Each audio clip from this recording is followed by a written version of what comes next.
గనుల వేలానికి తెరలేపింది కేసీఆర్ సర్కారే. కాంగ్రెస్ ప్రభుత్వం ఆరా తీయడంతో విషయం వెలుగులోకి. 5 సున్నపురాయి గనుల వేలానికి గత సర్కారు ఉత్సాహం. ఇప్పుడేందంటే దొంగే దొంగ దొంగ దొంగ అంటుండు.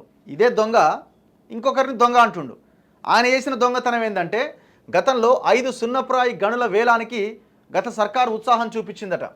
సూర్యాపేటలో 3 reserve forest blocks, Khammam Adilabad జిల్లాలో 1 చొప్పున అనుమతి కోసం 2018లో కేంద్రానికి లేఖ, ముందస్తు అప్రూవల్ ఇవ్వాలని విజ్ఞప్తి. 2019, 2020లో రిమైండర్ లెటర్లు కూడా ఇచ్చిందట. రాష్ట్రమే చొరవ చూపడంతో 11 గనులు నోటిఫై చేస్తూ కూడా కేంద్రం ఉత్తర్విచ్చిందట. ఖనిజ సంపదను తామే కాపాడామంటూ తాజాగా గులాబీ లీడర్లు గొప్పలు చెప్తున్నారట. వేలంలో కాంగ్రెస్ ప్రభుత్వం కేంద్రంతో రాజీ పడిందంటూ విమర్శలు చేస్తున్నారు. గత ప్రభుత్వ తప్పిదాన్ని కప్పిపుచ్చుకునేందుకు పడరాని పాటలు పడుతున్నారట. మరి ఎందుకు రాసిన లెటరు? కేంద్రానికి రాసిన లెటరు. రాష్ట్రంలో ఇటీవల గనుల వేలం హాట్ టాపిక్గా మారింది. రాష్ట్రంలోని 11 గనులను వేలం వేయడానికి కేంద్ర ప్రభుత్వం నోటిఫై చేసింది. అందులోని 6ంటిని ఈ నెల 30లోగా కంప్లీట్ చేయాలంటూ కేంద్ర బొగ్గు గనుల శాఖ మంత్రి కిషన్ రెడ్డి ఆదేశించడంతో రాష్ట్రంలో చర్చనీయాంశంగా మారింది. కానీ కేంద్రం నోటిఫై చేయడానికి ముందు నాటి బీఆర్ఎస్ సర్కార్ నుంచే కేంద్రానికి వేలం ప్రతిపాదనలు అందిన విషయం ఆలస్యంగా వెలుగులోకి వచ్చింది. అంటే ఈ దొంగ ఆల్రెడీ లెటర్ రాసిన 2018లోనే ఈ వేలం వేయాలి, తక్షణం అనుమతి ఇవ్వండి అని. రిమైండర్ లెటర్లు కూడా పెట్టినాడు 2019, 2020లో. ఏమా లెటర్ పెడితే సపోర్ట్ చేయకపోతున్నాను. ఇగో 2018లోనే కేంద్రానికి లేఖ. సూర్యాపేట జిల్లాలోని పసుపుల బోడు, సైదుల నామ, సుల్తాన్పూర్. ఇది ఇంపార్టెంట్ న్యూస్. ఇది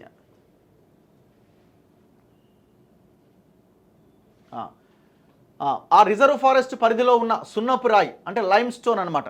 ఆ గనులను వేలం వేయడానికి 2010 అక్టోబర్ 5వ తేదీన నాటి బీఆర్ఎస్ సర్కార్ కేంద్ర ప్రభుత్వానికి మొదటగా లేఖ రాసింది. ఇగో ఆ లెటర్. ఇది మనోడే కేసీఆర్ రాసిన లెటర్. ఇది ప్రూఫ్ అన్నమాట. ఇందుకు అవసరమైన ముందస్తు అప్రూవల్ ఇవ్వాల్సిందిగా కోరింది.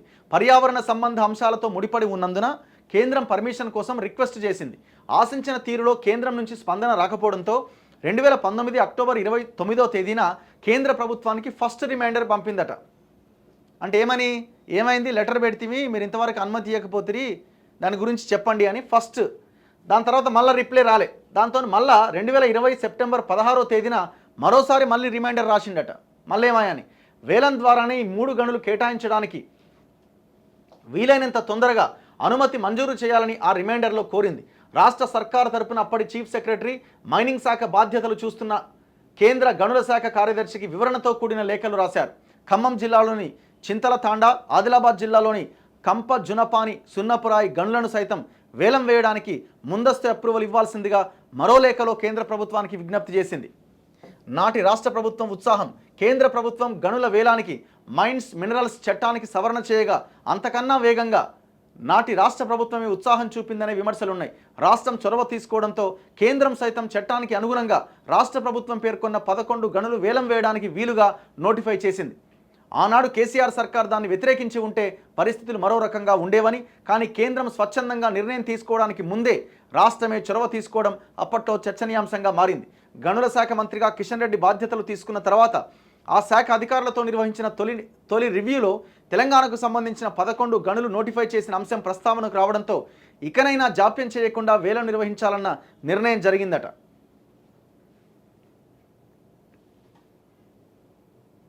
సో ఇట్లా ఓపెన్గా ఈ దొంగ లెటర్ రాసి ఇప్పుడు మళ్ళా తెలంగాణ సంపదను దోసుకబోతున్నారు, ప్రైవేటోనికి ఇస్తున్నారు. అసలు 2015-17లో కేంద్రం 1957 ఈ మైన్స్ మినరల్ చట్టానికి సవరణ చేస్తూ తీసుకొచ్చిన ఆ సవరణ చట్టానికి బీఆర్ఎస్ ఓపెన్గా పార్లమెంట్లో మద్దతు తెలిపింది. ఆ మద్దతు తెలిపిన తర్వాత ఈ దొంగ ఇగో ఈడ ఇన్ని బ్లాక్స్ ఉన్నాయి, గనుల బ్లాక్స్ ఉన్నాయి, వీటికి పర్మిషన్స్ ఇవ్వండి అని లెటర్ రాసిండు. ఇప్పుడు దొంగ దొంగ దొంగ అని మళ్ళీ ఇంకొకరిని అంటున్నాడు. ఇట్లుంటుంది మనతోని.